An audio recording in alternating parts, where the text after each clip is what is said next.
අරහතු සම්මා සම්බුද්දස්ස නමෝ තස් භගවතු අරහතු සම්මා සම්බුද්දස්ස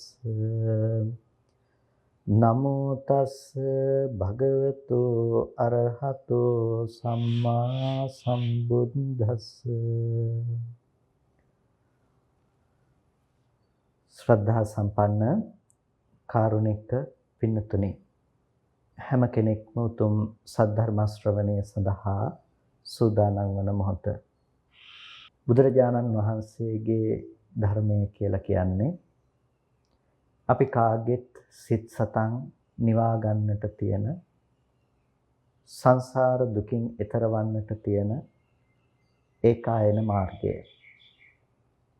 යම් කිසි කෙනෙක් ඒ ධර්ම මාර්ගය තුල සුප්‍රතිපන්නව ගමන් කරනවා නම් ඒ හැම කෙනෙකුටම තම තමන් තුළ මේ ධර්මය ප්‍රත්‍යක්ෂ කරන්නට පුළුවන්කම තියෙනවා. ඒ තම තමන් තුළම ප්‍රත්‍යක්ෂ කිරීම තුළින් සියලු දුක්ඛයන් කෙලවර කරලා උතුම් වූ නිවීමට පත්වන්නට පුළුවන්කම තියෙනවා. ඒ නිවීම ලබා ගන්නට පුළුවන්කම තියෙන්නේ මරණින් මත්තේ ලැබෙන දෙයක් විදිහට නෙමෙයි, ජීවත් වෙනකොටම අපි ලබා ගන්න දෙයක් විදිහට. ඒ ලබා ගන්න උත්තරීතර නිවීම ධර්ම මාර්ගයක් තුළ ගමන් කරන කෙනෙකුට තමන් ඒ ප්‍රතිපදාවෙහි සිත වඩන, දියුණු කරන, පිහිටවන පමණට අත්විඳින්නට පුළුවන්කම තියෙනවා. අෂ්ටලෝක ධර්මයන්ගෙන් හිත කම්පාවන්ට පත් කරගන්නේ නැතුව ඒ සෑම තැනකම උපේක්ෂා සහිතව නිවුණු පුද්ගලයෙක් බවට පත්වන්නට පුළුවන්කම තියෙනවා මේ ධර්ම මාර්ගය තුළ තමන්ගේ ජීවිතය හික්මවා ගන්නවා නම්. ඒ නිසා අප කතා කරන මේ විවිධ දහම් පරයයන් ඔස්සේ ඔබ මනස අරගෙන ගිහිල්ලා ඒ ජීවිතයට නිවීම සහ සැනසීම උරුම වන මාර්ගය පිළිබඳව ටිකක් සොයා බැලිය යුතු වෙනවා. ලෝක ජීවත් වෙන අය හැටියට කවුරුත් එකම ධාතුවක ජීවත් වෙන අය. එකම ධාතුවක ජීවත් වෙන සත්වයින්ගේ ස්වභාවය තමයි ඒකාකාරී චින්තන රටාවක් පැවැත්වීම. ඒ කියන්නේ කවුරුත් හිතන්නේ එකම ක්‍රමවේදයකට. ඉතින් මේ ධාතුව පිළිබඳව දැකලා ධාතුව පිළිබඳව කලකිරීමක් ඇති කරගත්ත කෙනෙකුට තමයි ඉන් එහාට දෙයක් පිළිබඳව ඉන් වෙනස්ව හිතන්නට ක්‍රමයක් අවශ්‍ය වෙන්නේ. බුදුරජාණන් වහන්සේ ආමන්ත්‍රණය කළේ අන්න ඒ වෙනස්ව හිතන, වෙනස්ව කල්පනා කරන, ඒ නුවණ පවත්වන්නට කැමැති පිරිසක් වෙත. විශේෂයෙන්ම අපිට දකින්නට පුළුවන් කමක් තියෙනවා සංයුත්ත නිකායේ සනිදාන කියලා සූත්‍රයක්. මේ සනිදාන සූත්‍රයේදී බුදුරජාණන් වහන්සේ දේශනා කරනවා ලෝකෙ බොහෝ දෙනෙකුට ඇතිවන මනෝභාවයන් පිළිබඳව. මනෝභාවයන් පිළිබඳව කියලා කියන්නේ සාමාන්‍යයෙන් ලෝකේ ස්වභාවය තමයි ඒ ධාතුවට අනුව විතර්කයන් නිපදවීම කියන එක.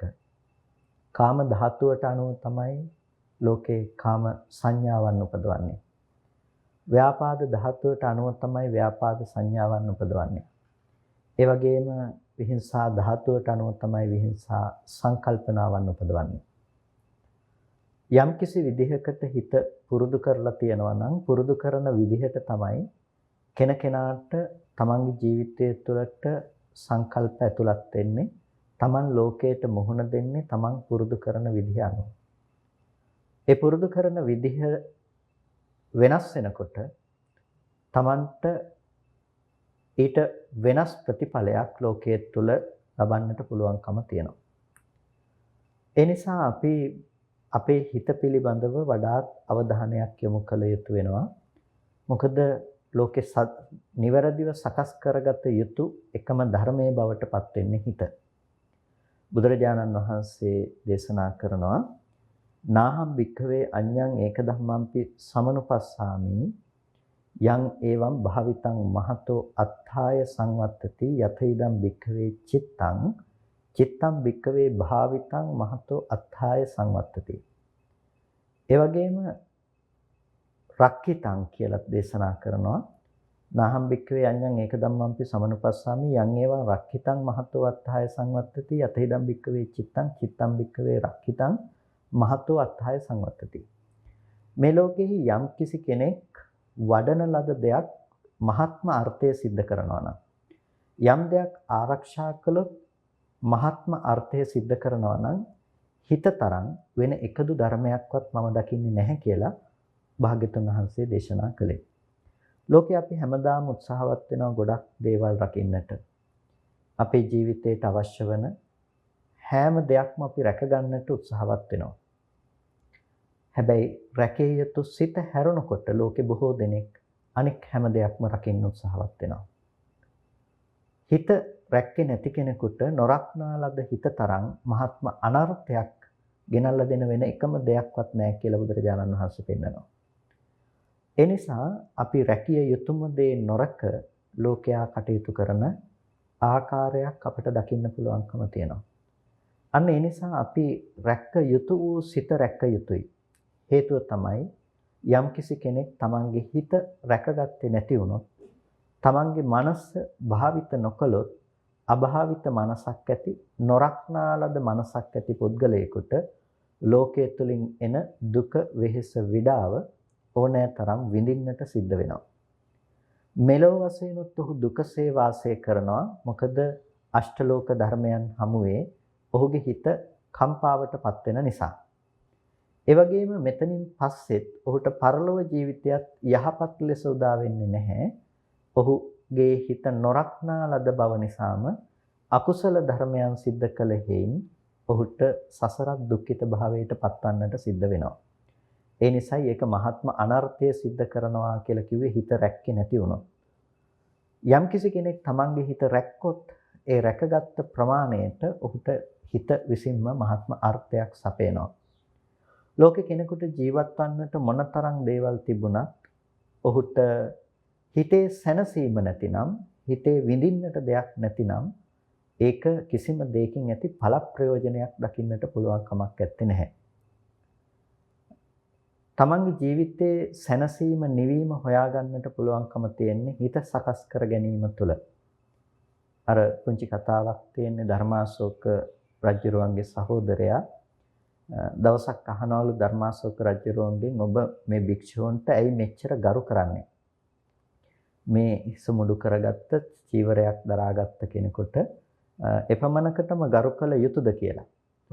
මේ වෙලාවේදී රජුරුව කිසිවක්ම ප්‍රකාශ කරන්නේ නැතුව තමන්ගේ සහෝදරයාට දවස් 7කට රජකම පවරා දෙනවා. දවස් 7කට රජකම පවරා දීලා කියනවා ඔබ මේ දවස් 7 සියලුම ආකාරයෙන් සියලුම දේවල් භුක්ති විඳින්න, සියලු සම්පත්තීන් භුක්ති විඳින්න. හැබැයි දවස් 7කට පස්සේ මම අනිවාර්යයෙන්ම ඔබව මරණයටපත් කරනවා. ඔබව ඝාතනය කරනවා දවස් 7කට පස්සේ. මේ විදිහට කියලා සියලුම සැප සම්පත් පවරා දෙනවා තමන්ගේ සහෝදරයාට. ඉතින් දවස් 7ක් ක්‍රමානුකූලව ගෙවිලා යනවා. දවස් 7කට පස්සේ රජුරුව තමන්ගේ සහෝදරයා තමන් ඉදිරියට ගෙන්නලා ඔහුගෙන් ප්‍රශ්න කරනවා ඔබ මේ දවස් 7 සුවසේ වාසය කළාද? සැපෙන් ජීවත් වුණාද? සතුටින් ජීවත් වුණාද? ඔබට හැම දෙයක්ම ලබා ගන්නට අවකාශය සලසලා දීලා තිබුණා කියලා. මේ වෙලාවේදී මේ සහෝදරයා දෙන පිළිතුර තමයි මම කොහොම සතුටු වෙන්නද? මම කොහොම තෘප්තියකටපත් වෙන්නද දවස් 7කින් පස්සේ එළඹෙන මගේ මරණය ගැන හිතලා. ඒ කියන්නේ දවස් 7කට පස්සේ මම අනිවාර්යයෙන්ම මැරෙනවා කියලා දැනගෙන මම කොහොම සතුටු වෙන්නද? මම මහ පීඩාවටපත් වෙලා මහා දුකෙන් තැති ගැනීමෙන් යුක්තව මම වාසය කළයි කියලා. එතකොට ධර්මාශෝක රජුරුව ඒ වෙලාවේදී ප්‍රකාශ කළා කියනවා තමන්ගේ සහෝදරයාට ඉතින් ඔබ දවස් 7කට පස්සේ එන මරණය ගැන එච්චර දුරට හිතලා ඔබ ඔච්චර තැවීමකින් කටයුතු කළා. හැබැයි ඊළඟ මොහොතේ තමන් කරා මරණය එන්නට පුළුවන් කියලා හිතන ශ්‍රමණයන් වහන්සේලා, භික්ෂුන් වහන්සේලා තමන්ගේ හිතේ නිවීමෙන් කටයුතු කරනවා. ඉතින් උන්වහන්සේලා ගරු කළ යුතු, සත්කාර සම්මාන කළ යුතු පිරිසක් නොවේද කියලා. ඉතින් මේ කතාවෙන් කියන්නට අවශ්‍ය උනේ ලෝකයේ තුල අපිට මොනතරම් දේවල් තිබුණත්, මහා රාජ සම්පත්තියක් අපිට උරුම වෙලා තිබුණත්, මානසික නිදහස නැතිනම් මෙතන හිතේ සැනසෙල්ල නැතිනම් ඒ තුල අපිට නිවෙන්නට පුළුවන් කමක් නැත්තේ නෑ. ඒ තුල සැනසෙන්න පුළුවන් කමක් නැත්තේ නෑ. ඒ හැම තැනකම චිත්ත පීඩාවක් විතරක් අපිට උරුමකම් කියනවා. ඒ හැම දෙයක්ම නැතත් කෙනෙක් ගහක් මුල වාසය කළත් හිතේ සැනසීම තියනවා නම්, හිතේ නිවීම තියනවා නම්, ලෝකයේ සංකල්පනා අනුව තමන්ගේ හිත වෙහෙසටපත් කරගන්නේ නැත්නම් අන්න එබඳු වූ මනසකින් යුක්ත සත්පුරුෂයෙකුට අර මහා දේවල් තිබිලා දුකෙන් ඉන්න කෙනෙකුට වඩා ශ්‍රේෂ්ඨ මනසක් තියෙනවා, සැපසේ වාසය කරන්නෙක් කියලා ඔහුට කියන්නට සුදුසු වෙනවා. ඒ අනුව අපිට තීරණය කරන්නට පුළුවන්කම තියෙනවා අපි තෝරා ගන්න මාවත අනුව තමයි අපිට සැප සහ දුක කියන මේ කාරණාවන් විඳින්නට පුළුවන්කම තියෙන්නේ. ලෝකේ කෙරෙහි නැමුණු මනසක් ඇති අපි ගොඩක් වෙලාවට වාසය කරන්නේ කාම ධාතුව තුළ. කාම ධාතුව කියලා කියන්නේ කාම ස්වභාවයෙන් යුක්තව ලෝකයේ පිළිබඳව නැඹුරු වූ මනසක් ඇති බවට. ඒ කියන්නේ අපිට තියනවාද කාම ධාතුවක්. ඒ කියන්නේ ස්වභාවයෙන්ම ආපු අපි පිහිටා සිටින මට්ටමක් තියෙනවා. ඒ පිහිටා සිටින මට්ටම තමයි රූපකාම, සද්දකාම, ගන්ධකාම, රසකාම, පොට්ටබ්බකාම කියලා කියන්නේ. ඒ කියන්නේ රූප, ශබ්ද, ගන්ධ, රස, ස්පර්ශ කියන මේ පංචකාම ගුණයන්ගේ පැත්තේ කාම වස්තුන් පවතිනවා කියලා හිතනකම. සැප සැනසෙල්ල අපි බලාපොරොත්තු වෙන්නේ රූපේ පැත්තෙන්, ශබ්ද, ගන්ධ, රස, ස්පර්ශ පැත්තෙන්. එනිසා සැනසීම මේ පැත්තෙන් හොයාගෙන යනකොට, සැනසීම මේ පැත්තෙන් අපි උරුම කරගන්නට උත්සාහවත් වෙනකොට අපිට හැමදාම රූපේ පැත්ත ගැන දැකලා සතුටු වෙන්න පුළුවන් කියලා හිතන නිසා ඒ රූපේම අපිට අවශ්‍ය වෙනවා ඒ ගැන දැකලා සතුටු වෙන්නට. ඒ වගේම ශබ්දයේ පැත්තේ තියනවා කියලා හිතන නිසා ඒ ශබ්දය අපිට සතුට ගෙනවිත් දෙන දෙයක් කියලා හිතන නිසා ඒ ශබ්දයම අපිට අහන්නට වෙනවා සතුට ඇති කරගන්නට නම් ගන්ධ, රස, ස්පර්ශ කියන මේ දේවල් පිළිබඳවත් ඒ විදිහටම අපිට සංකල්පනා ඇති වෙනවා. එතකොට මෙන්න මේ දේවල් මත සතුට තියනවා කියලා හිතාගත්ත, මේ දේවල් මත අපේ හිතේ සතුටක් පවතිනවා කියලා අපි ඇති කරගත්ත මානසික මට්ටමක් තියෙන කෙනෙකුට කියනවා කාම ධාතුවෙන් යුක්තව ජීවත් වෙන කෙනෙක් කියලා. බුදුරජාණන් වහන්සේ දේශනා කරනවා කාම ධාතුන් පටිච්ච උපජ්ජති කාම සංඥා. කාම ධාතුව නිසා උපදිනවා ලෝකේ ඉන්න කෙනෙකුට කාම සංඥාවක්. කාම සංඥාවක් කියලා කියන්නේ කැමැති වන ආකාරයේ සංඥාවක් උපදිනවා ලෝකේ. මෙබඳු දේවල් වලට මෙබඳු රූප, ශබ්ද, ගන්ධ, රස, ස්පර්ශ පවතිනවායයි කියලා හිතාගත්ත කෙනෙකුට තමන් කැමැති වූ සංඥා මනසිකාර ලෝකේ තියෙනවා. රූප සංඥා, ශබ්ද සංඥා, ගන්ධ සංඥා, රස සංඥා, පොට්ටබ්බ සංඥා ආදී ලෙස අපිට හඳුනා ගැනීම තියෙනවා. ඔබට සංඥාව කියලා කියන්නේ හඳුනා ගැනීමට ඇති දෙන්නේ. ඒ කියන්නේ සංජානනය කරන්නේ යම් කිසි දෙයක් හඳුනා ගන්නා බවට තමයි සංඥාවක් කියලා කියන්නේ. රූප සංඥාව කියලා කියන්නේ අපි රූපේ පිළිබඳව හඳුනා ගන්නා ආකාරය. එතකොට දැන් මෙතනදී කියන්නේ කාම සංඥා කියලා. කාමයේ පිළිබඳව අපි හඳුනා ගන්නා ආකාරය. ඔබ කාම ධාතුව රූප, ශබ්ද, ගන්ධ, රස, ස්පර්ශ කියන දේවල් මත පිහිටා සිටින මනසක් තියෙන කෙනෙක් නම් ඔබට තියෙනවා ඒ මත පිහිටි සංඥාවක්. ඒක තමයි හොඳයි කියලා හිතන දේවල්, ලෝකේ වටිනවා කියලා හිතන දේවල් පවතිනවා කියලා හිතන කාම සංඥාව තියෙනවා. මෙන්න මේ කාම සංඥාව උපදින්නේ කාම ධාතුව තියෙන කෙනෙකුට. කාම ධාතුව තිබුණොත් ඒ කෙනාට කාම සංඥාව අනිවාර්යයෙන්ම උපදිනවා. ඒ කාම ධාතුව මත ඔබට කැමති දේවල්, අකමැති දේවල් නිර්මාණය වෙනවාම තමයි. එතකොට කාම සංඥම් පටිච්ච උප්පජ්ජති කාම සංකප්පෝ. කාම සංඥාව නිසා උපදිනවා කාම සංකල්පනාවක්. කාම සංඥාවක් යම් කිසි කෙනෙකුට තියෙනවා නම් කාම සංඥාව තියෙන කෙනෙකුට උපදිනවා කාමයේ පිළිබඳව පවත්න සංකල්පනාවක්. ඒක කාම සංකප්ප කියලා කියන්නේ. එතකොට කාම සංකල්පනාව කියලා කියන්නේ ඒ පිළිබඳව ඔබට කල්පනා කරන්නට, හිතන්නට පුළුවන්කම තියෙනවා. ඔබ කැමති රූපය පිළිබඳව, ඔබ හඳුනාගත්ත රූපය පිළිබඳව ඔබට කල්පනා කරන්නට පුළුවන්. මේ රූපය මේ විදිහට පවතින දෙයක්, මේ විදිහට තියෙන ඔබ කැමති වුණ, ඔබ ආස කරන දෙයක් හැටියට ඒ ගැන හිතන්න පුළුවන්. ඔබ අහන්න කැමති මේ ශබ්දයක් පිළිබඳව මේ ගීතේ මේ විදිහට හොඳ ගීතයක්. මේ ගීතයේ තුළ සතුට පවතිනවා. ඒ වගේම මේක අහන්නට තිබුණා නම් හොඳයි. ඔබට ඒ පිළිබඳව සංකල්පනා පවත්වන්නට පුළුවන්කම තියෙනවා. එතකොට පළමුව කාම ධාතුව තිබුණා. කාම ධාතුව තිබුණ කෙනාට කාම ධාතුව නිසා කාම සංඥාව ඉපදුණා. කාම සංඥාව තියෙන කෙනෙකුට උපදින දෙයක් තමයි මේ කියන කාම සංකල්පනාව කියලා කියන්නේ. ඒ වගේම කාම සංකල්පනාව පවතින කෙනෙකුට කාම සංකප්පම් පටිච්චුප්පජ්ජති කාමච්ඡන්தோ කාමච්ඡන්දේ ලෝකේ උපදිනවා. කාමච්ඡන්දය කියලා කියන්නේ කාමයේ පිළිබඳව ඇති කැමැත්ත කියන එක. එතකොට කාමයේ පිළිබඳව දැන් අර තමන්ගේ සංකල්පනාව පවත්වනවා නම් සංකල්පනාව පවත්වන සෑම තැනකම ඇති වෙනවා කැමැත්තක්. තමන්ට ඒ දේ ලබා ගැනීමට භුක්ති විඳීමට ඇතිවන කැමැත්තක් තමන්ට ඒ තුල පවතිනවා. එතකොට ඒ කාමච්ඡන්දය යම් තැනක තියෙනවා නම් කාමච්ඡන්දම් පටිච්ච උප්පජ්ජති කාම පරිලාහෝ ඒ තැනක කාම පරිලාහයක් උපදිනවා. පරිලාහය කියලා කියන්නේ තමන්ට ඒ තුල තියෙන අවශ්‍යතාවයත් එක්ක ඇතිවෙන පීඩාව කියන දේ. එතකොට තමන්ගේ හිත තමන්ට පීඩා පිණිස පවතිනවා. තමන්ට අවශ්‍යතාවය හදලා දෙනකොට ඉතින් අපේ ජීවිතේ නිර්මාණය වෙලා තියෙන්නේ මේ විදිහට තමයි. ඒ නිසා තමයි අපි සාමාන්‍ය ජීවිතේ අපි ඉලක්ක කියලා දේවල් කතා කරනවා. ඉලක්කයක් ඇතුව අපි මේ දේවල් පස්සේ හඹාගෙන යනවා.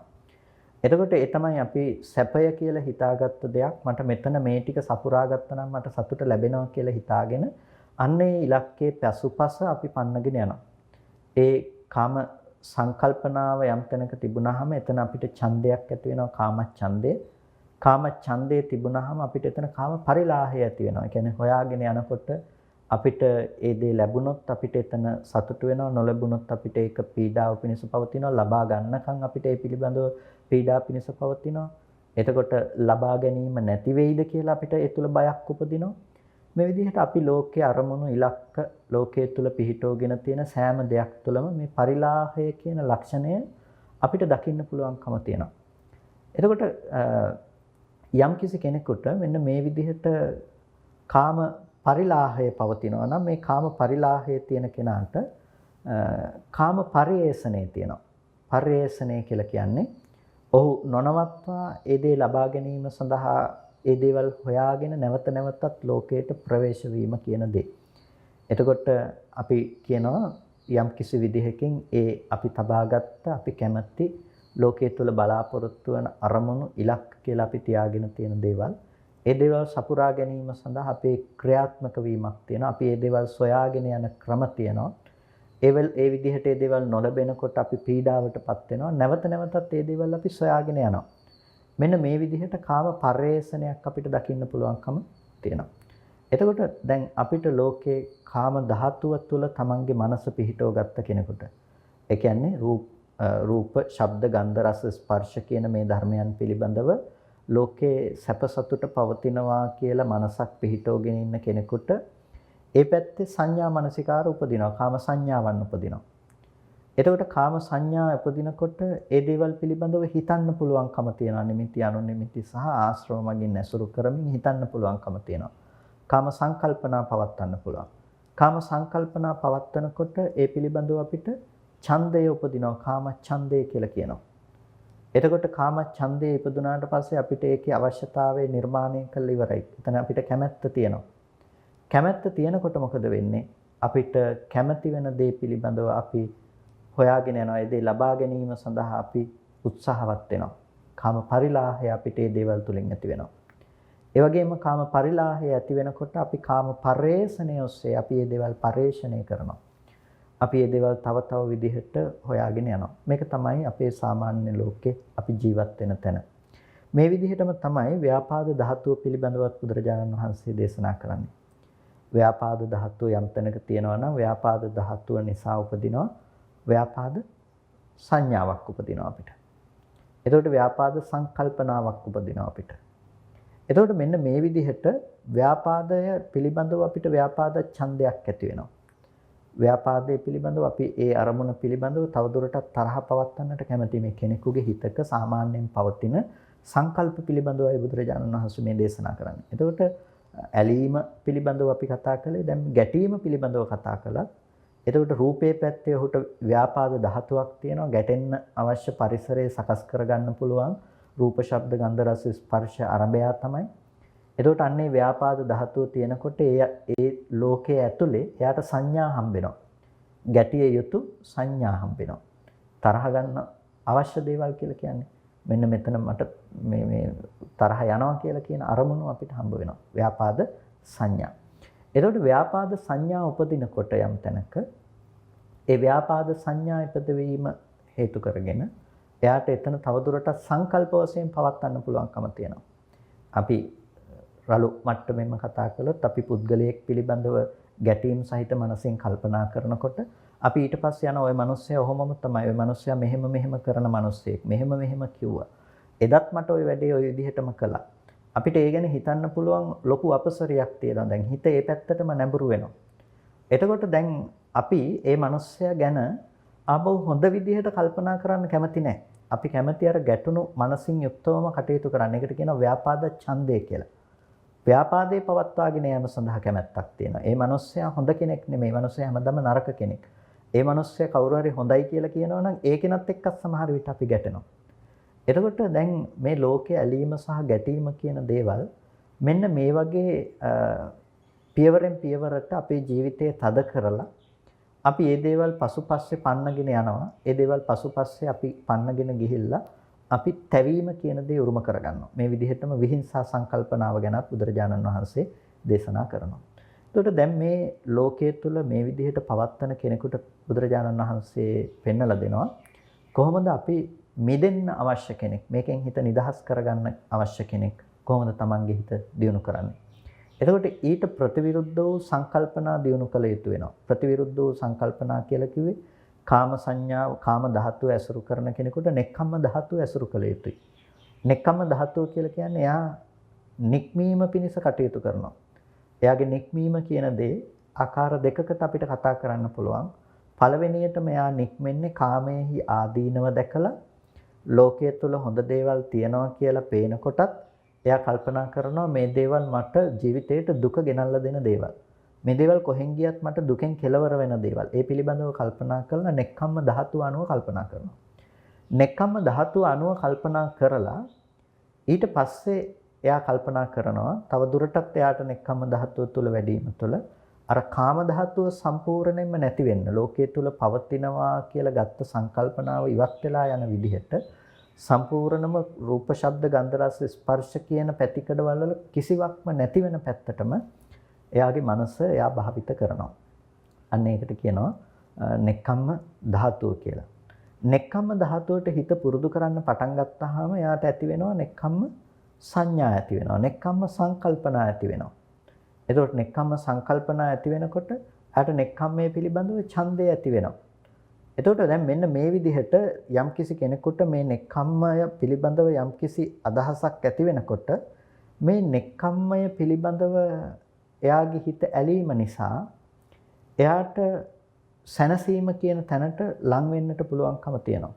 ඒ වගේම ව්‍යාපාද ධාතුව පුරුදු කර කෙනෙකුට අව්‍යාපාද ධාතුවක් වඩන්නට පුළුවන්කම තියෙනවා. අව්‍යාපාද ධාතුවට හිත පුරුදු කරන්න.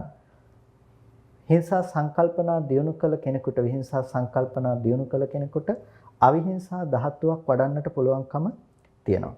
එතකොට මෙන්න මේ විදිහට පුළුවන්කම තියෙනවා පින්නතුනේ ලෝකයේ තුල ඉන්න කෙනෙකුට තමන්ගේ මනස ඒන් නිදහස් කර ගැනීම පිණිස අවශ්‍ය කටයුතු සිද්ධ කරන්නට. මේ විදිහට තමන්ගේ හිත ප්‍රාථමික අධීර තුලදී කෙනෙක් පුරුදු වෙනවා අර කාම සහගත, ව්‍යාපාද සහගත, හිංසා සහගත විතර්කවල තමයි කෙනෙකුගේ හිත වැඩි වශයෙන් හැසිරෙන්නේ. හැසිරෙනකොට එයා නෙක්ඛම්මයට බරව කල්පනා කරනවා, අව්‍යාපාදයට බරව කල්පනා කරනවා, අවිහිංසාවට බරව කල්පනා කරනවා. එහෙම කල්පනා කරනකොට එයාගේ හිත තෙත් වෙනවා. එයාගේ හිත තෙත් වෙනවා කියලා කිව්වේ එයාගේ හිත අර අකුසලයන්ගෙන් වැහෙන්නේ නැහැ. අකුසලයන්ගෙන් වැහෙන්නේ නැතුව එයාගේ හිත අර කුසල ධර්මයන්ගෙන් තෙත් වෙනවා. එතකොට දැන් වියලුනේ නැති අමු ජලය සහිත කැලයකට තනකොළ හුලක්, ඒ කියන්නේ අපි කිව්වොත් එහෙම පන්දමක් ගෙනහිල්ලා තිබ්බට ඒක ගිනි ගන්න ස්වභාවයක් නැහැ. ඒ වගේ තමයි ලෝකයේ තුල අරමුණු ආවට ඒ අරමුණු පිළිබඳව දැඩිව දුක ගෙනෙන ස්වභාවයක් ඒ බඳු මනසක් කියන කෙනෙකුට ඇති වෙන්නේ නැහැ. එතකොට මේ යම්කිසි විදිහකට තමන්ගේ හිත වඩන්නට පුළුවන් නම් බුදුරජාණන් වහන්සේ මේ පිළිබඳව අපට දේශනා කරනවා මේ සංකල්පනා ඉස්සෙල්ලා පුරුදු කරන්නට ඕනේ. ඒ කියන්නේ සංකල්පනා පුරුදු කරන්නට ඕනේ කියලා කියන්නේ නෙක්ඛම් මේ පැත්තට බරව අපි හිතන්නට ඕනේ. ඒ වගේම අව්‍යාපාදයේ පැත්තට බරව අපි හිතන්නට ඕනේ.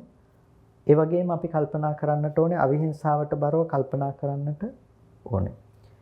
එතකොට ලෝකයේ තුල දැන් මේ తాවකාලිකව අපි ලබා ගන්න නිවීම කියන දේ මේ පළවෙනි අධීර තුර කෙනෙකුට භුක්ති විඳින්නට පුළුවන්කම තියෙනවා.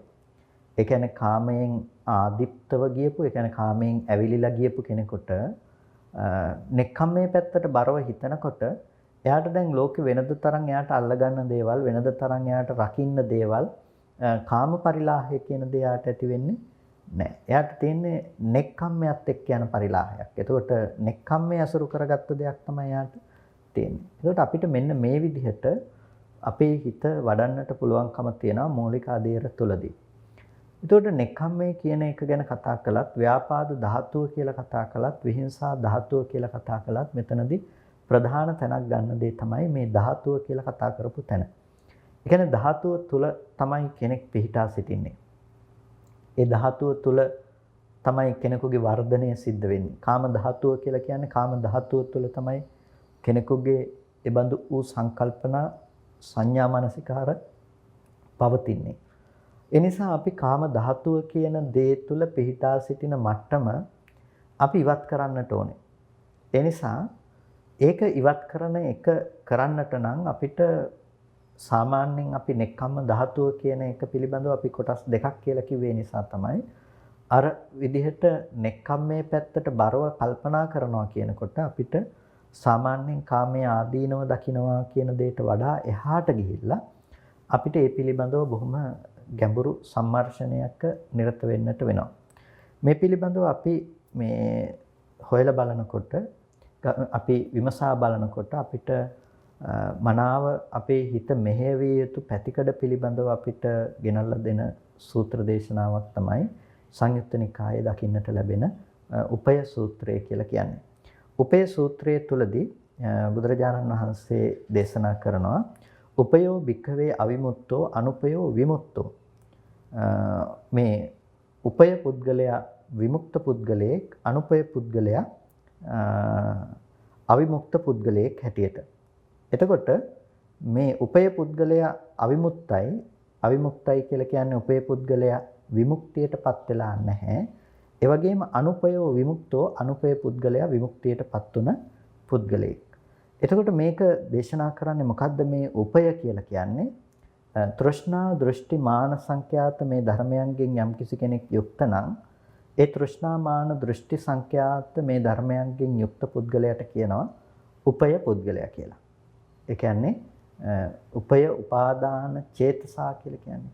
එතකොට උපය කියලා කියන දේ සිතෙහි ඇතිවන සංකිලේශී බවක්. හිතේ ඇතිවන කිලුටු කරන ස්වභාවයක් තමයි උපය කියලා කියන්නේ. ඒ නිසා තමයි උපයෝ අවිමුක්තෝ කියලා කිව්වේ. උපේ පුද්ගලයා අවිමුක්ත පුද්ගලයෙක්. එතකොට අනුපයෝ විමුක්තෝ කියලා කිව්වේ අනුපය පුද්ගලයා උපය සංඛ්‍යාත දේවල් නැති කෙනා විමුක්ත පුද්ගලයෙක්. එතකොට උපය කියලා කියන්නේ යුක්ත වූ කුමකින් යුක්ත වූද තෘෂ්ණා දෘෂ්ටි මාන සංඛ්‍යාත මේ කෙලෙසුන්ගෙන් යුක්ත වූ පුද්ගලයාට තමයි උපය පුද්ගලයා කියලා කියන්නේ. එතකොට කොහොමද රූප උපයන් උපය භාවයටපත් වෙන්නේ කොහොමද? උපය වෙන්නේ මොන ධර්මද කියලා අපි හොයලා බලනකොට රූපය උපය කොට පවතින පුද්ගලයෙක් ඉන්නවා. එතකොට මේ රූපය උපය කොට යම්කිසි කෙනෙක් පවතිනවා නම් බුදුරජාණන් වහන්සේ දේශනා කරන්නේ විඥානං තිට්ඨමානං තිට්ඨේය රූපාරම්මණං රූපප්පතිට්ඨං නන්දූපසේවනං වොද්දින් විරෝල්හින් වේපුල්ලං ආපජ්ජේය. යම්කිසි කෙනෙකුගේ මනස රූප උපය කොට තියනවා නම් රූප උපය කොට කියන්නේ රූපය අසුරු කරගෙන පවතිනවා නම් එතකොට කොහොමද විඥාණය රූපාරම්මනව රූපය ආරම්මණය කරගෙන රූප පතිට්ඨව රූපේ පිළිබඳව පිහිටා සිටිනවා නම් නන්දූප සේවනං ඒ නන්දියෙන් යුක්තව ඇල්මෙන් යුක්තව සේවනය කරනවා නම් වොද්දින් විරෝල්හින් වේපුල්ලං ආපජ්ජයි. වෘද්ධියටපත් වෙනවා. වේපුල්ල භාවයට විපුල බවට පත් වෙනවා. එතකොට දැන් වෘද්ධියට විරෝල්හියට වැඩිවීමට විපුල බවට පත් වෙනවා කියලා කියන්නේ විඥානයේ රූපේ මත පිහිටියට පස්සේ ඒ විඥානය තමයි මේ රූපේ තුල පිහිටා වැඩිවීමටපත් වෙනවා කියලා පෙන්වන්නේ. මොකද්ද මේ කිව්වේ? යම්කිසි කෙනෙකුට තමන්ගේ හිතට ඇසුරු කරන්නට පුළුවන් විදිහට රූපාදී නිමිති ලැබෙනවා නම් අන්න ඒ පුද්ගලයාට කියනවා රූපූපය පුද්ගලයා කියලා. රූපූපය පුද්ගලයෙක් කියලා කියන්නේ එයාට රූපය ඇසුරු කරගෙන වැඩෙන ධර්ම තුනක් තියෙනවා. ඒ තමයි ප්‍රපංච කියලා කියන්නේ. ඒ වගේම අපි කියනවා මඤ්ඤණා කියලාත්. ඒ කියන්නේ හංගින ආකාර. ඒ කියන්නේ තමන්ගේ හිතට දැනෙන හංගින ආකාර. වැරදි විදිහට හිතන විදිහ ක්‍රම තුනකට ඒ තමයි තණ්හා මාන දිට්ඨි කියලා කියන්නේ. අපි අහමයි මස්මි කියලා මේ පිළිබඳව කියනවා මම මගේ ආත්මය කියලා. ඒ කියන්නේ මම කියලා කියන්නේ වෙමි කියලා අපි ගන්න දෙයට. එතකොට මම කියලා කියනකොට එතන තියෙනවා අස්මිමානය. නැතිනම් තණ්හා මාන දිට්ඨි කියලානේ අපි කියන්නේ. එතකොට ඒකේ මානය තමයි හැම වෙලාවකදීම වෙමි කියන හැඟීම. එතකොට මගේ කියලා කියන්නේ අපි ඒක තෘෂ්ණාවෙන් ග්‍රහණය කර ගැනීම. ඒ වගේම දිට්ඨි කියලා කියනවා මගේ ආත්මය කියලා ගන්න එකට. එතකොට මගේ ආත්මය තෘෂ්ණා මාන දිට්ඨි. එමත් නැතිනම් ප්‍රපංච ධර්ම තනි වචනයකින් කිව්වොත්. එතකොට මෙන්න මේ විදිහට අපිට රූපය ආරම්භය රූපය ඇසුරු කරගෙන රූපය අරමුණු කරගෙන ලෝකයේ තුල පවතිනවා. එතකොට මේක වැඩෙනවා කියලා කියන්නේ අද අපිට තියෙන මේ පුද්ගල භාවය. ඒ කියන්නේ ඔබට අද ලෝකයේ තුල තියෙන ওই පුද්ගල භාවයට තමයි ওই විඥානයේ වැඩිම කියලා කතා කරන්නේ. ඇයි විඥානයේ වැඩිම කියලා එතන කතා කරන්නේ? එතන විඥානයේ වැඩිම කියලා කතා කරන්නේ හැම වෙලාවකදීම රූපය ඇසුරු කරගෙන රූපය තුල පිහිටලා තමන්ගේ හිත රූප නිමිති පිළිබඳව වැඩිවීමට යනවා. දැන් ඔබට කොච්චර දුරට කල්පනා කරන්නට පුළුවන්ද? ඒ කල්පනා කරන්න පුළුවන් මොන දේවල් පිළිබඳවද කියලා හිතලා බැලුවොත් ඔබට පේනවා ඔබ දැකපු දේවල් පිළිබඳව කල්පනා කරනවා, අහපු දේවල් පිළිබඳව, විඳපු දේවල් පිළිබඳව ඔබ කල්පනා කරනවා. ඔබ මනසින් යම් දෙයක් දැනගන්නවා නම් ඒ දැකපු අහපු විඳපු දේවල් ගැන. එතකොට අතීතය ගැන කොච්චර දුරට ඔබට කල්පනා කරන්න පුළුවන්ද? ඒ කල්පනා කරන්න පුළුවන් සෑම තැනකම ඔබ කල්පනා කරන්නේ රූපය අනුව ගියපු ධර්මයන් පිළිබඳව. ඒක තමයි කාමයේ තුල ඉන්න මිනිස්සෙකුගේ ස්වභාවය. කාම ධාතුව ඇසුරු කරන මිනිස්සෙකුගේ ස්වභාවය තමයි රූපේ තමයි පරියාපන්නව තියෙන්නේ. කියන්නේ අනුව ගිහිල්ලා තියෙන රූපය අනුව ගිහිල්ලා. රූපය අනුව ජීවත් වෙන්නේ. ඒ නිසා තමයි ඔබට රූපය ගැන හිතන්න නැතුව වෙන දෙයක් ගැන හිතන්න බැරි. ඔබ හිතන්නේම රූපයත් ඇසුරු කරගෙන තමයි දේවල් පිළිබඳව කල්පනා කරන්නේ. එතකොට අන්න ඒබඳු මනසක් තියෙන කෙනාට රූපූපය විඥානයක් තියෙන පුද්ගලයෙක් කියලා කියනවා. රූපූපේ විඥානයක් තියෙනවා. රූපය ඇසුරු කරගත්ත විඥානයක් තියෙනවා. දැන් රූපය ඇසුරු කරගත්තාම විඥානයේ රූපය ඇසුරු කරගත්තාම මොකද්ද වෙන්නේ? රූපය ඇසුරු කරගෙන වෘද්ධියට විරෝල්හියටපත් වෙලා තියෙනවා. පුංචි දරුවෙකුට තියෙන මනෝභාවයත් ඊට වඩා වැඩිහිටි දරුවෙකුට ඊටත් වඩා වැඩිහිටි දරුවෙකුට ඊටත් වඩා වැඩිහිටි දරුවෙකුට ඔබට තියෙන මනෝභාවයත් එක්ක අරගෙන බලනකොට මේ තුල ක්‍රමානුකූල වර්ධනයක් තියෙනවා. එතකොට අපි ලෝකයේ තුලින් නම් මේක හොඳ දෙයක් හැටියට කල්පනා කරන අපි කියනවා එයා බොහොම ලෝකයේ තුල පරිණත මිනිසෙක් කියලා. එතකොට දැන් මේ අපි ලෝකයේ තුල මේ පරිණත බව කියලා කතා කළාට මේක අවිද්‍යාව ඇතුලේ තියෙන මේ කෝෂය ඇතුලේ තියෙන දෙයක් නේ.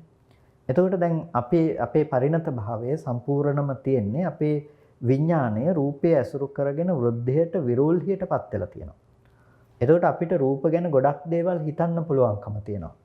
ලෝකේ ගොඩක් අරමුණු අපිට තියෙනවා. එතකොට ඒ අරමුණු තියෙනකොට ඒ අරමුණු වලට අදාළව අපිට සාපේක්ෂව විඳින්න වෙන සංඥාවන් ගොඩක් තියෙනවා. පරිලාහ ගොඩක් තියෙනවා. අර අපි මුලින් කතා කළේ කාම සංඥා පිළිබඳව. එතකොට අපිට හිතන්න සංඥා දැන් ගොඩක් තියෙනවා. සංඥා ගොඩක් තියෙනකොට මොකද වෙන්නේ? සංකල්ප ගොඩක් තියෙනවා. අපිට ඒ පිළිබඳව කල්පනා කරන්න පුළුවන් ওই දේවල් ගැන. එතකොට සංකල්ප ගොඩක් වෙනකොට ඒ පිළිබඳව තියෙන ඡන්දය කැමැත්ත ගොඩකට තියෙනවා. කැමැත්ත ගොඩක් වෙනකොට පරිලාහ ගොඩක් වෙනවා. පරිලාහ ගොඩක් වෙනකොට අපිට හොයන්න ගොඩක් දේවල් තියෙනවා ලෝකයේද.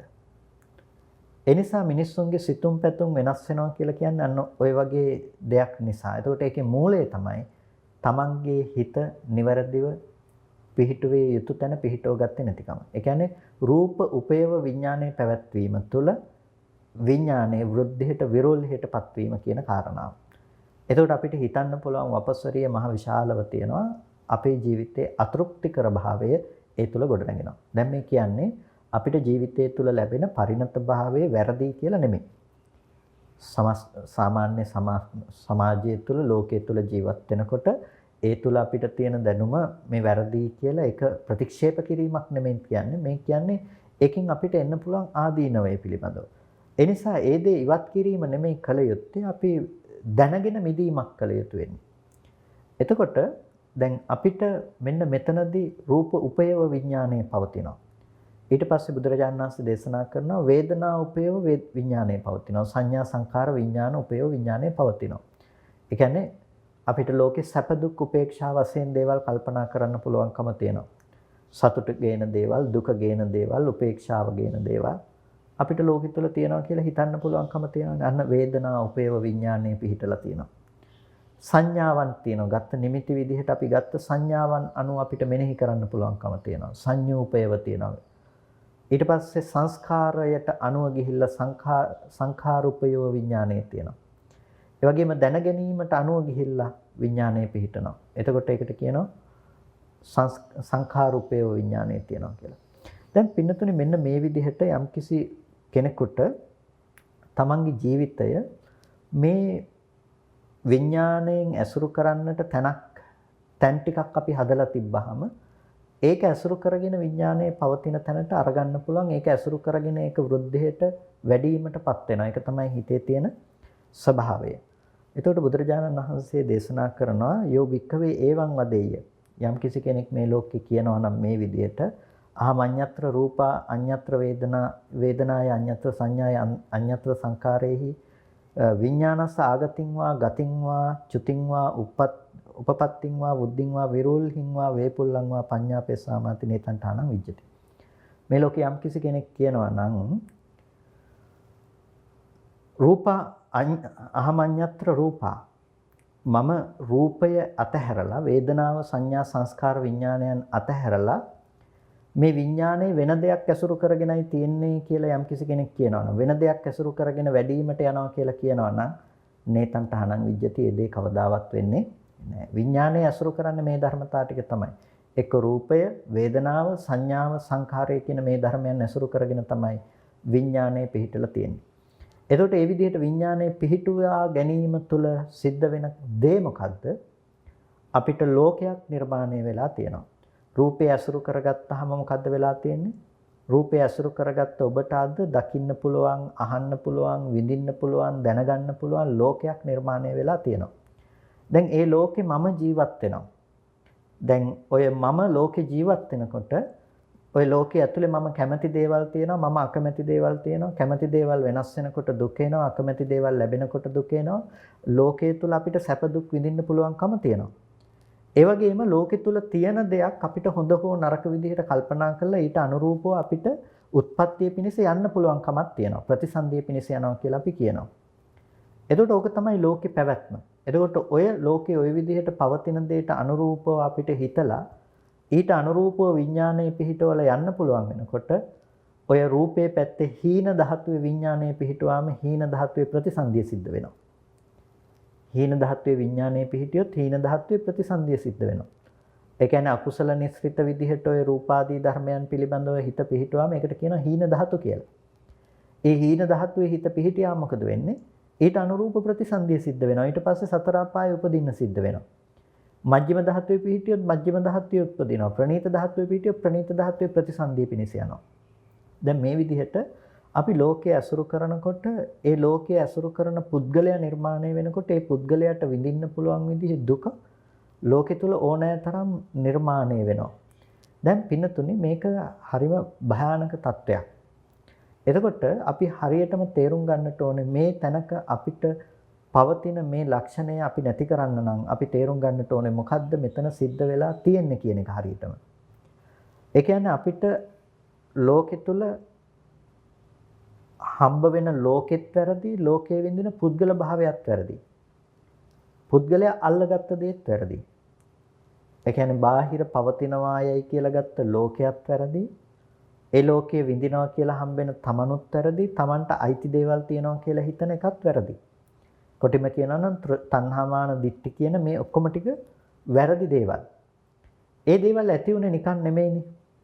ඇහැට රූපයක් ගැටුණට පස්සේ ඇහැට ගැටුණු රූපය ඉතුරු නැතුව නැති වෙනවා කියලා නොදන්නාකම නිසා අපේ හිත නැතිනම් විඥාණය රූපය ඇසුරු කරනවා. ඇස හෝ ඇසුරු කරනවා. හිත හෝ ඇසුරු කරනවා.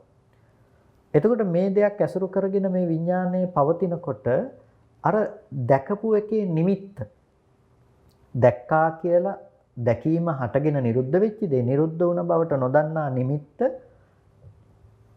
එක්කෝ රූපේ පැත්තෙන් එහෙමත් නැතිනම් ඇහැ පැත්තෙන් එහෙමත් නැතිනම් හිත පැත්තෙන් අපි ඉතුරු කරලා තියෙනවා. අන්න ඒ කෙනාට තමයි රූපූපේ විඥාන වේදනූපේ විඥාන පුද්ගලයෙක් කියලා කියන්නේ. රූපය අසුරු කරගෙන යාගේ හිත පවත්වනවා. වේදනා සංඥා සංස්කාරයන් අසුරු කරගෙන යාගේ හිත පවත්වනවා. මේ විදිහට එයා තමන්ගේ හිතේ ඒ දේවල් අසුරු කරගෙන පවත්වනවා. එතකොට දැන් එයාට ලෝකෙ නිමිති තියනවානේ හිතන්න. ඒ දේවල් පිළිබඳව නිමිති තියෙනකොට මොකද වෙන්නේ? ඒ නිමිති විඳින්න පුළුවන් විදිහේ කෙනෙකුත් මේ පැත්තේ නිර්මාණය වෙලා තියෙනවා. තමන්ට පුළුවන් මේ දේවල් අසුරු කරන්න. දැන් මේ පුද්ගල භාවයක පැවැත්ම සම්පූර්ණයෙන්ම එයාට ඇති වෙලා තියෙනවා.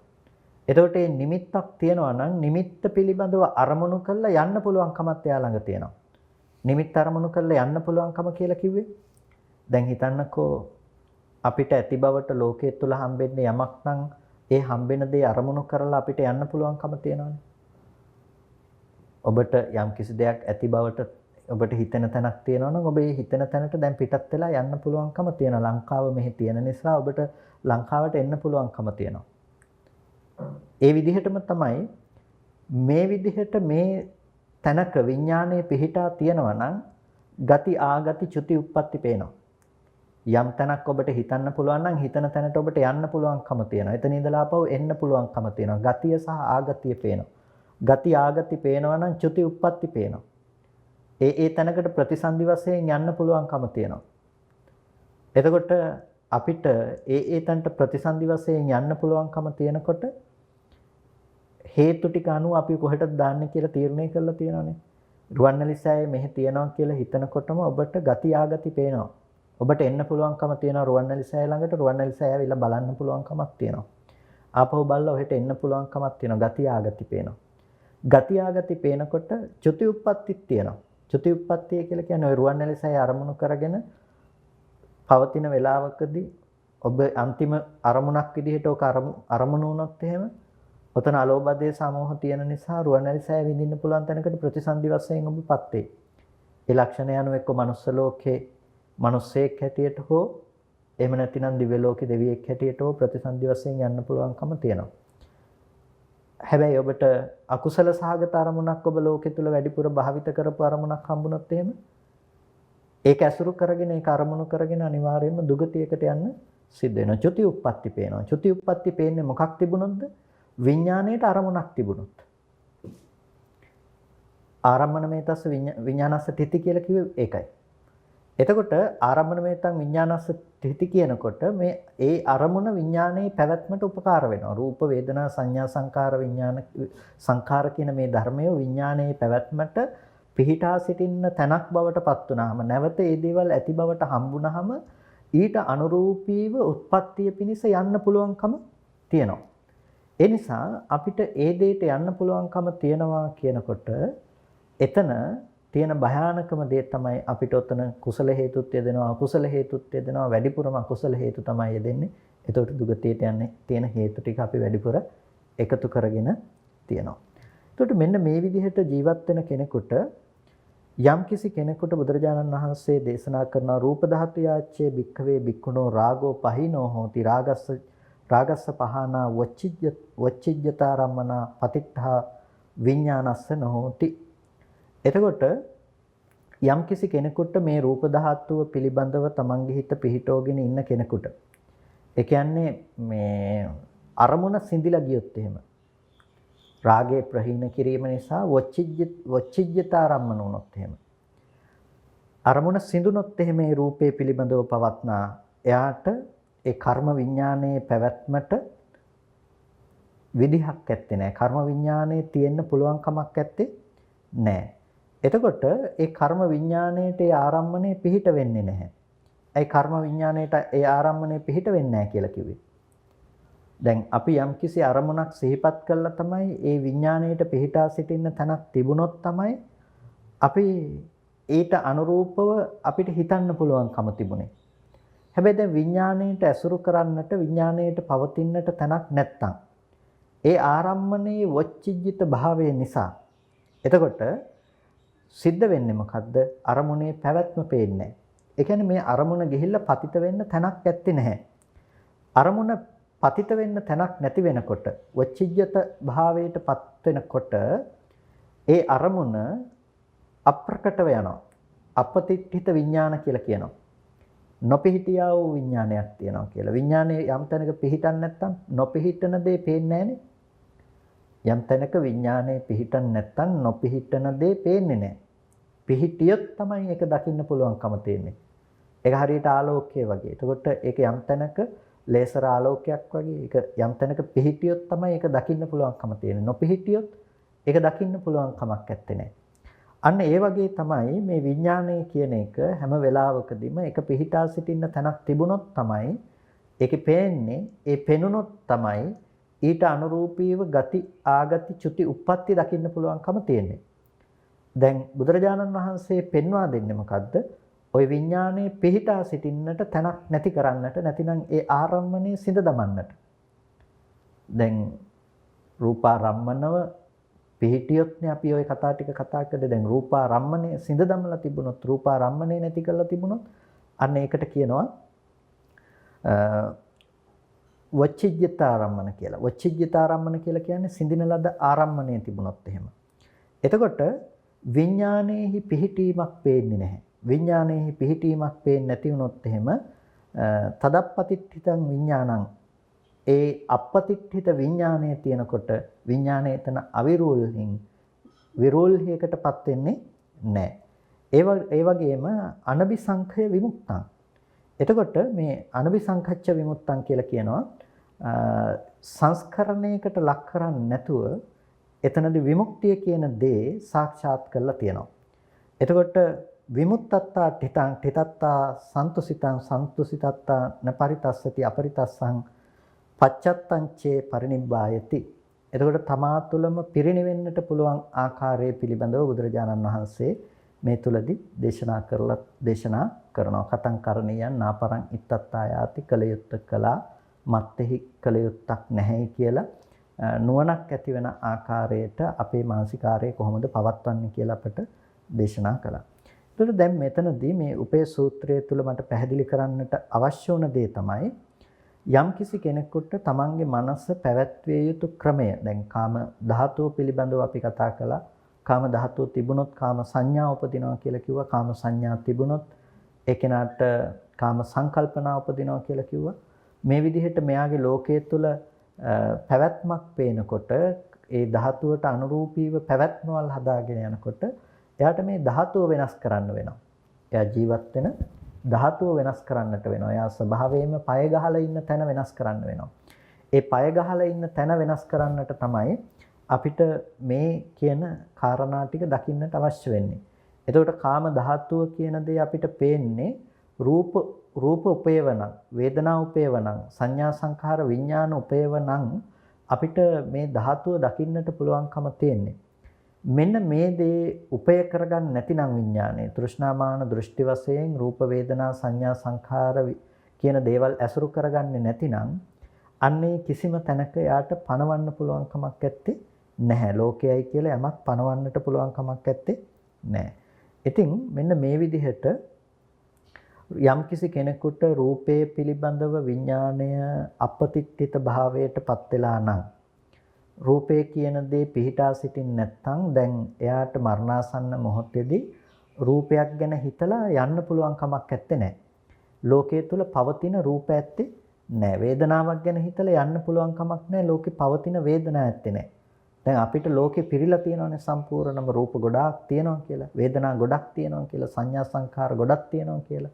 එතකොට දැන් මේ කෙනාට මොකද වෙලා තියෙන්නේ? ඒ කෙනාට වෙලා තියෙනවා රූප උපේව නැහැ විඥානේ. ඒ කියන්නේ විඥාණයට අරමුණු කරලා පිහිටන්න රූප ඇත්තේ නැහැ. ඇත්තේ නැත්තේ ඇයි? එයා දකින්න එක දෙයක්. මොකද්ද දකින්නේ? මේ රූපයේ තියෙන යථාභූතය දැකලා තියෙනවා. මේ හේතු ටික නිසා හටගන්න ධර්මයක් කියන එක. හේතු ටික නිසා හටගන්න ධර්මයක් කියලා කිව්වේ යම්කිසි කාරණා ටිකක එකතුවක් නිසායි මේ පෙනීම කියන දේ සිද්ධ වෙන්නේ. එතකොට පේනවා කියන එකේ අයිතිය රූපෙත් නෙමෙයි, ඇහත් නෙමෙයි, හිතත් නෙමෙයි කියලා එයා දන්නවා. දැන් අපිට පේන්නේ කවදාවත් රූපේ නෙමෙයිනේ. කවදාවත් අපිට පෙනීම කියන එක තුල අපිට ඒක රූපයයි කියලා රූපයට විතරක් ඇඟිල්ල දික් කරන්න පුළුවන් කමක් නැත්තේ නැහැ. හේතුව අපි රූපේ විතරක් පැවැත්මක් විදිහට රූපේ විතරක් දැකලා නැති නිසා. ඒ කවදාවත් අපිට ඇස නැතුව ඇසෙහි පැනවීමක් නැති කල්හි රූපේ පනවන්න පුළුවන් කමක් නැත්තේ නෑ.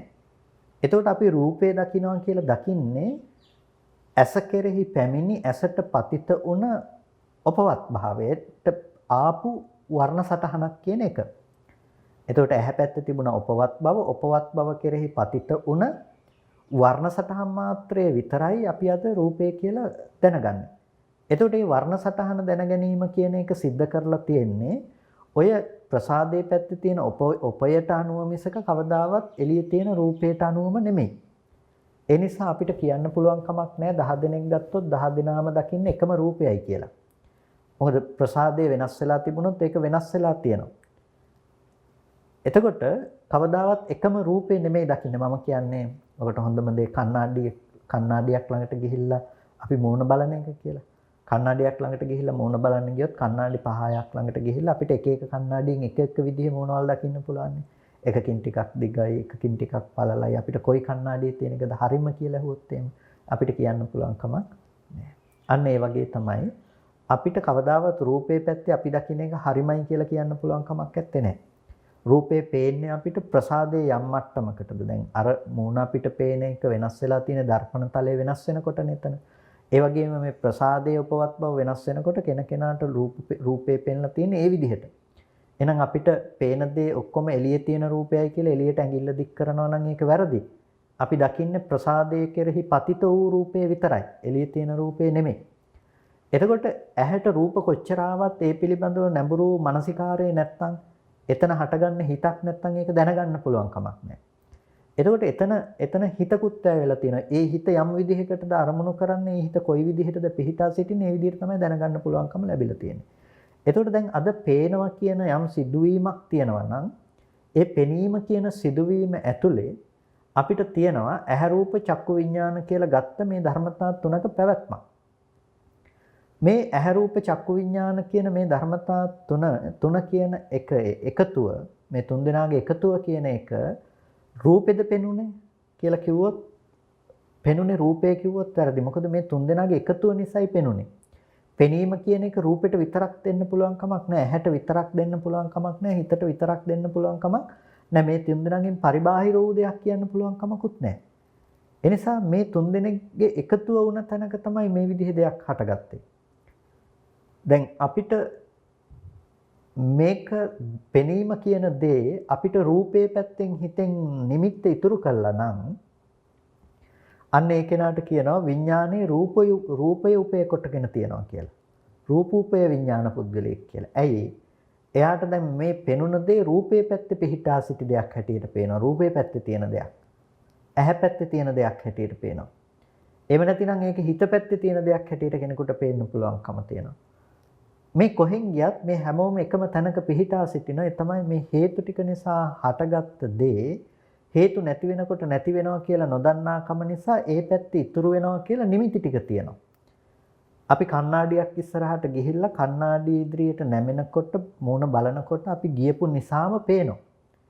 එතනින් අයින් වෙනකොටම එතන රූපේ තියෙනවා කියලා අපිට නිමිති නැතුවම අපි එතනින් ඉවත් වෙලා එනවා. ඒ නිසා අපිට දැන් හිතෙන්නේ කණ්ණාඩි ඉස්සරහා ඉන්න කෙනා දැන් ලස්සනට ඇති හොඳට ඇති කියලා අපි කල්පනා කරන්නේ නැහැ. අපිට ඒ පිළිබඳව අරමුණු කෙලස් දැන් ඇත්තේ නැහැ. ඇයි? අපි දන්නවා ගියපු නිසායි පෙනුනේ කියලා. පිනතුනේ රූපයත්තත් ඒකම තමයි. අපිට ඒ මොහොතේ මේ ටික එකතු වුණ තැනක මේක පේනවා. ඒක ඒ මොහොතේම නිරුද්ධ වෙනවා. දැන් අපිට අර නිමිති ඉතුරු කරපු නිසා තමයි අපිට හිතෙන්නේ නෑ මේ පැත්තේ රූපේ තියනවා කියලා. හරියට අර කණ්ණාඩිය ඇතුලේ ඉන්නවා කියලා හිතනවා වගේම තමයි අද රූපය ගැනත් අපි මේ විදිහට කල්පනා කරන්නේ. එතකොට අපිට යම් විදිහකින් නුවණ පවත්වන්න පුළුවන් නම් මෙන්න මේ විදිහට මේ දේවල් ඇසුරු කරගෙන ජීවත් නොවන තැනට අපේ මනස ඇති කරගන්න. ඒ කියන්නේ අපිට දකින්න වෙන්නේ එකම එක දෙයක්. ඒ තමයි ලෝකයේ තුල නිමිති පිහිටවන්න නැතුව ඉන්න.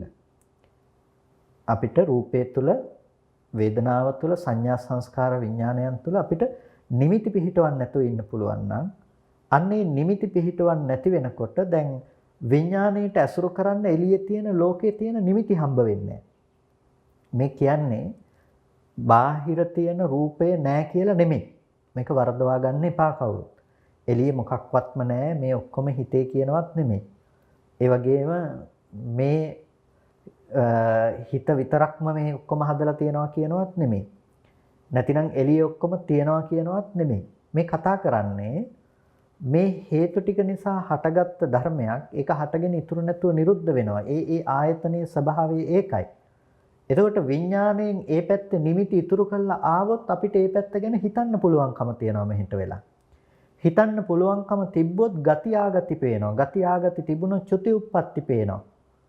මෙන්න මේකයි මෙතන තියෙන ප්‍රශ්නේ බවටපත් වෙන්නේ. හැබැයි අපි යම් කිසි විදියකින් ඔබ අද කණ්ණාඩිය ළඟට ගිහිල්ලා ආපහු ඒ පැත්තේ කෙනෙක් ඉන්නවා කියලා නොදැක ගියපු නිසාම පේනවා කියන එකට සිහියෙන් ඉවත් වෙනකොට ඉවත් වෙනවා කියන සිහියෙන් ඔබ ඉවත් වුණ නිසා දැන් කණ්ණාඩියේ පැත්තේ ඉන්න කෙනා බලලා ඔබට ගිහිල් යන්නේ නැහැ වගේම එතන ගතියාගති වෙන්න දෙයක් නැහැනේ. කණ්ණාඩිය ඇතුලේ ඉන්න කෙනා බලන්න ඔබ යන්නේ නැහැ. කණ්ණාඩිය ඇතුලේ ඉන්න කෙනා බලන්න යනවා කියන එකට යනවා කියන එක ඔබ තුල विद्यमान වෙන්නේ නැහැ. ඒ ඔබ තුල නුවණක් තියෙනවා. ඒ නුවණම ඔබට රූපේ පැත්තට ඇවිල්ලා තියෙනවා නම් අපිට තියෙන රූපේ සිහිපත් කරලා යන්න පුළුවන් කමක් නැත්තේ. එතකොට ඒක කිව්වහම හිතන්න එපා. එතකොට රහත් වුණොත් රහතන් වහන්සේලා ඔය ඕනතරම් තමන්ගේ අම්මව බලන්න ගෙදර ගිහිල්ලා තියෙන කියලා හිතන්න එපා. මේ කියන්නේ අර සම්මුතිය තුළ පවතින දේ නෙමෙයි. ඒ කියන්නේ දැන් කණ්ණාඩි ඉස්සරහා පවතින දේ ගැන ඔබට නුවණක් තිබුණාට ඔබ කණ්ණාඩි ඉස්සරහට යන එක නතර කළා නැහැනේ. ඒක අවශ්‍යතාවය යම් විදිහකටද ලෝකේ පැවැත්ම තියෙන්නේ. ලෝකේ පැවැත්ම විදිහට ඒ දේවල් ඇසුරු වෙනවා. ඒක නැතුව නෙමෙයි. හැබැයි එතන රැවටෙන්නේ නැහැ. එතන නිමිති තියලා නැහැ ලෝකයේ තුල ඇසුරු වෙන්න. ඒ නිසා අපිට අද තියෙන්නේ මේක උපයව පවතිනවා කියලා කියන්නේ තණ්හාමාන දිට්ඨි වලට නිමිති ඉතුරු කරනවා කියන එක. වච්චිජ්ජතාරම්මන කියලා කියන්නේ අරමුණු සිඳලා දානවා. ඒක පවතින්න දෙන්නේ නැහැ. එතකොට තමයි අපපතිත්‍ිත විඥානයක් සකස් වෙන්නේ. මේ අරමුණ අපි මේ හටගත්ත දේ හේතු නිසා හටගත්ත ධර්මයේ හේතු නැති වෙනකොට නැති වෙනවා කියන එක දකිනවා නම් ඒ දකිනකොට අපිට ආයේ ඉබඳු වූ රූපයක් ලෝකෙ තුල තියනවා කියලා ඇති කරගන්න වැරදි සංකල්පනාවක් ඒ පැත්තේ නැහැ. ඒ පැත්තේ වැරදි සංකල්පනාවක් ඇති නොවනකොට ඊට අනුරූපව යන මානසිකාරයක් අපිට ඇති වෙන්නේ නැහැ. එතකොට අපිට අරමුණ පිහිටීමක් නැහැ. අපි කිව්ව අර ලේසර් ආලෝකයක් වගේ කියලා. ඒක යම් කිසි තැනක ගිහිල්ලා පිහිටියොත් තමයි ඒක පේන්නේ. එතකොට ඒක පිහිටන් නැත්නම් ඒක දකින්න පුළුවන් කමක් නැහැ.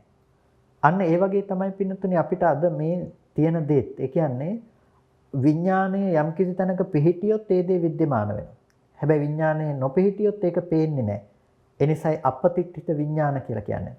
රූපේ Nirodhe සාක්ෂාත් කළොත් රූපේ පැවැත්මක් නැහැ යාට. හැබැයි පේන දේ වෙනස් වෙලා නැහැ.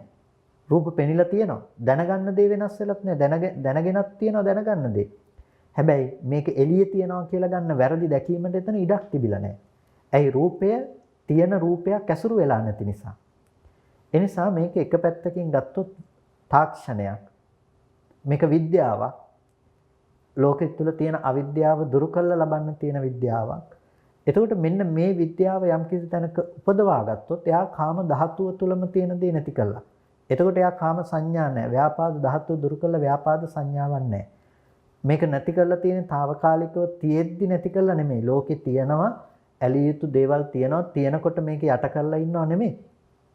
එයාට ඒ බඳු ලෝකයක් නැති වෙලා. සලායතන නිරෝධය කියලා කියනවා. ඇස කන නාසය දිව ශරීරයේ මනස කියන ආයතන ටික ඔක්කොම නිරුද්ධ කළා කියලා කියනවා. එතකොට දැන් මෙන්න මෙතනට තමයි අපි යා යුතු තැන. අපි ඉලක්කගත කර යුත්තේ මෙන්න මෙතනට යන්න. දැන් ලෝක ජීවත් වෙනකොට අපිට පුළුවන් කමක් නැහැ. නිකම්ම එකපාරම ඇතැම් විට කෙනෙකුට මෙතෙන්ට යන්න පුළුවන් කමක් නැහැ. ඒ නිසා අපේ මනස අපිට ක්‍රමානුකූලව වර්ධනය කරගන්න වෙනවා එතෙන්ට යන්න. අනුක්‍රමයෙන් අපේ මනස අපිට ටිකෙන් ටික දියුණු කරගන්න වෙනවා. එතෙන්ට අපේ මනස පත් කරගන්නට නම්. එතකොට අපි එතෙන්ට අපේ මනස පත් කරගන්න අපේ හිත වඩනකොට, හිත දියුණු කරනකොට අපිට ලෝකෙ තුල තියෙන්නට ඕන දේ තමයි දැන් බුදුරජාණන් වහන්සේ දේශනා කරන්නේ අනිත්‍ය සංඥා ආදී සංඥා භාවනාවන් සංඥාවන් වඩන්න කියලා. එතකොට අනාත්මයට අනුව බලන්න කියලා කියනවා, දුක අනුව බලන්න කියලා කියන අපි ත්‍රිලක්ෂණ ධර්මයක් ගැන කතා කරනවා.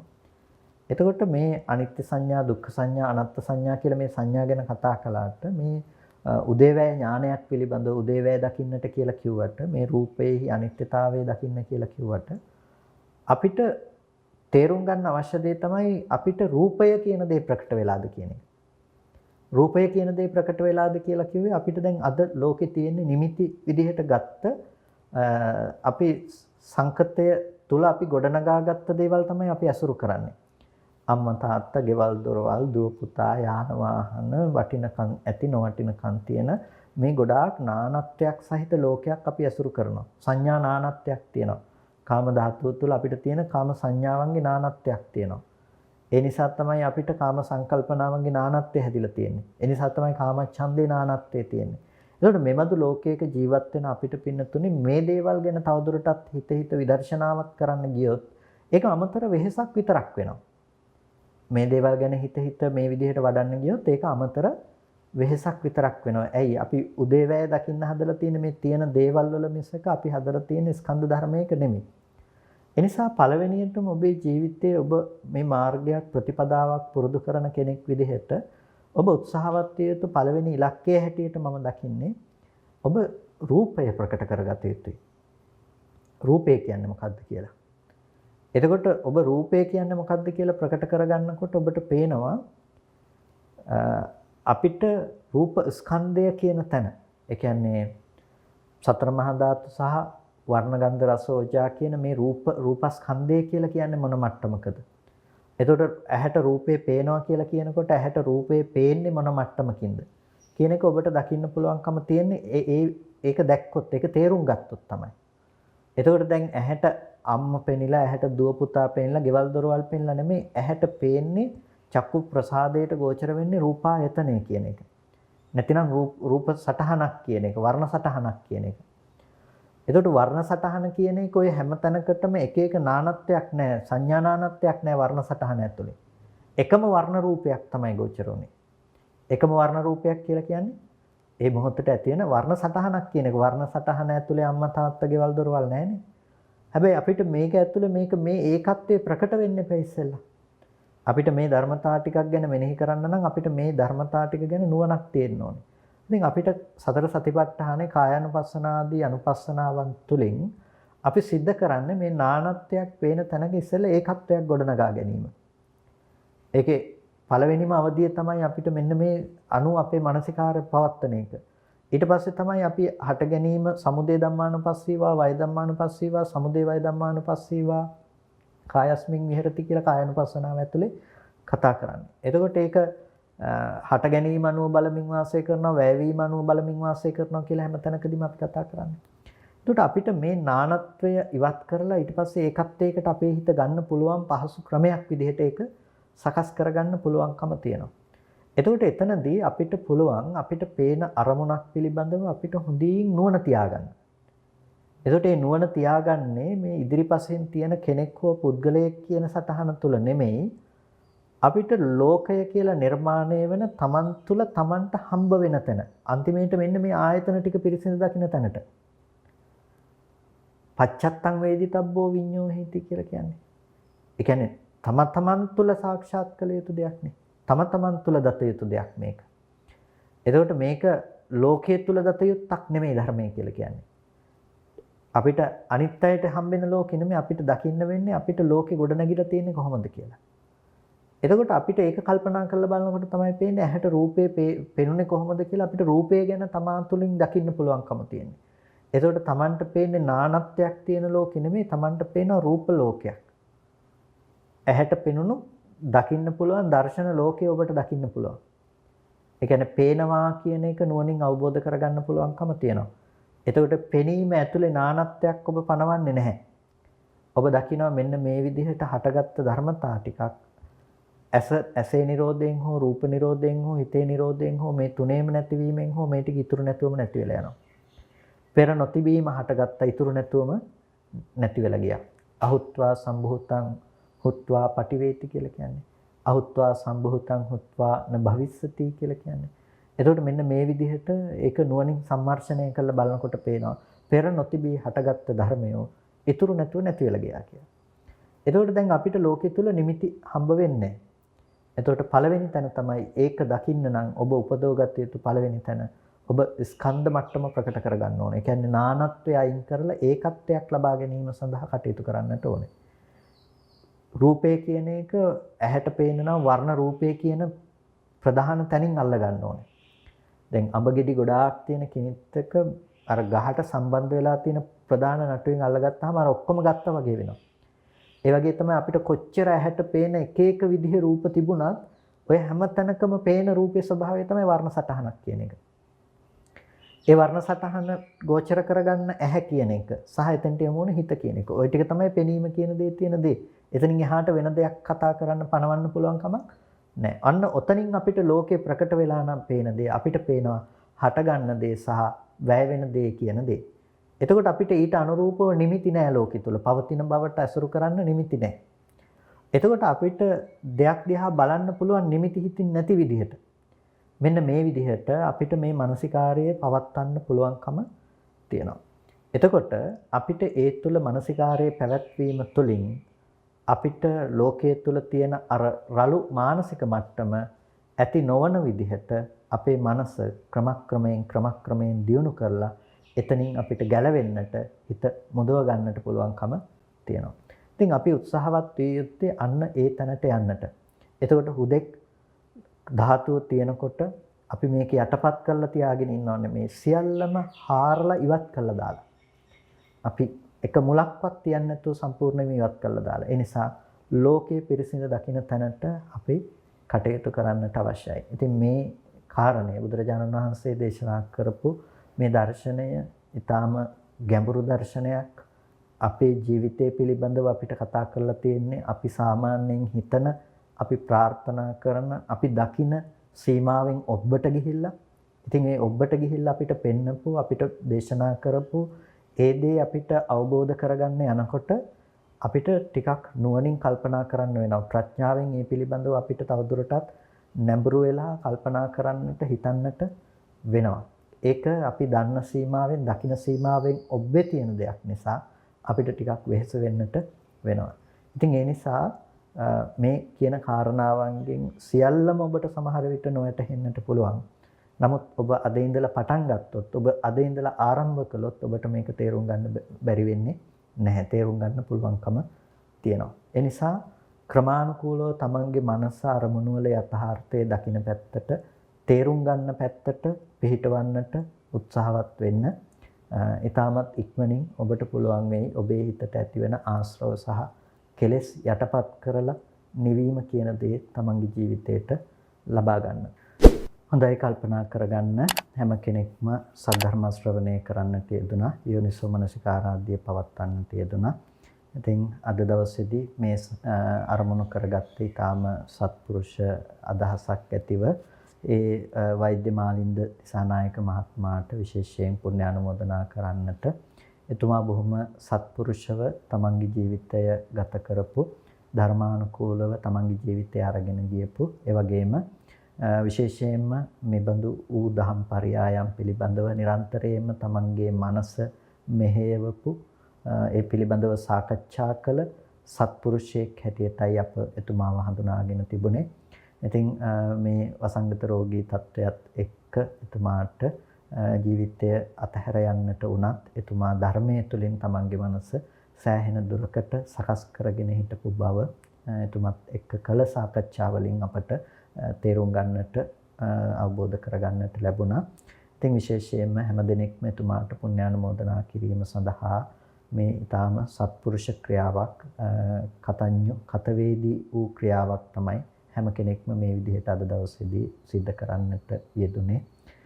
ඉතින් කල්පනා කරගන්න මේ විදිහට උතුම් සද්ධර්මය තමන්ගේ ජීවිතයට ලබා ගැනීම ධර්ම දානය කිරීම තරම් වටිනා වෙනත් දෙයක් ලෝකයේ තුල නැති තරම්. මොකද මේ කතා කරන්නේ දුකෙන් මිදීමේ පණිවිඩය පිළිබඳව අපි සාකච්ඡා කරන්නේ. ඉතින් අනන්ත සසරක ජීවත් වෙන කෙනෙකුට මේන් ඔක්කොම නොතේරුණත් එක බණපදයක් හරි තේරුණත් ඒක ඊටාම වැදගත් වෙනවා.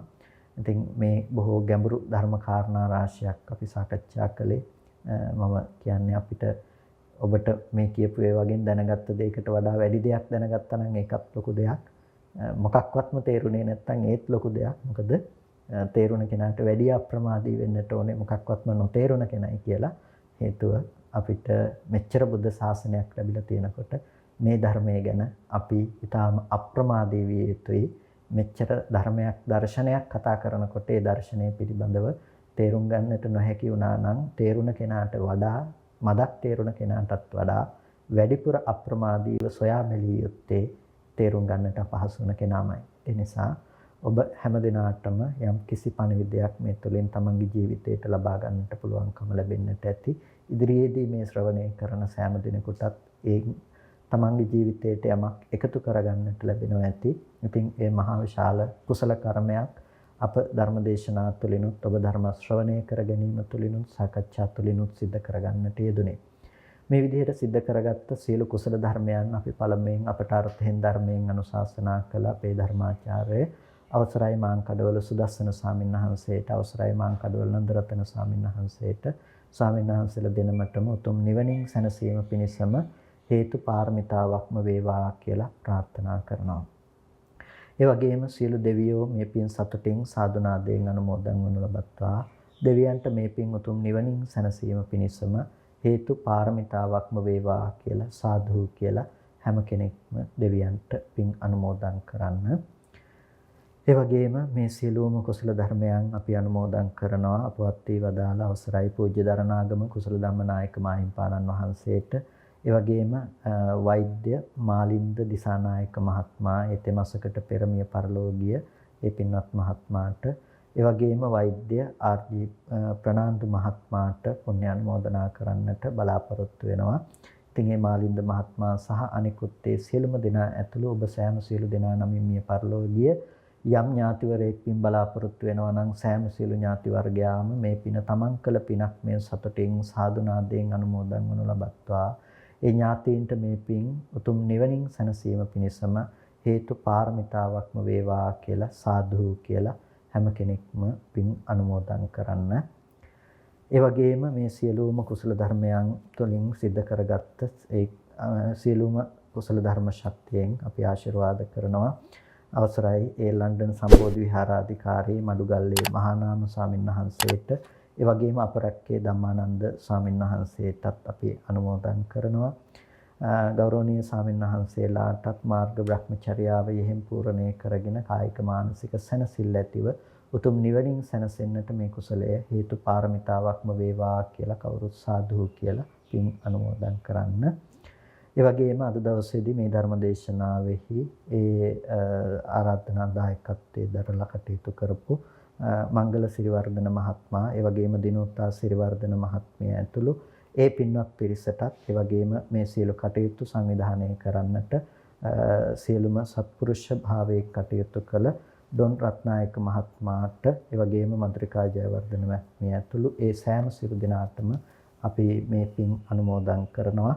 ඔබ සෑම සියලු දෙනාටම මේ උතුම් කුසලය ගෝර කටුක භයංකර දුක් සහිත සසරින් එතරව ලබන අමා මහ නිවනින් සැනසීම පිණිසම හේතු පාරමිතාවක්ම වේවා කියලා සාදු කියලා හැම දිනාම පින් අනුමෝදන් වන්න.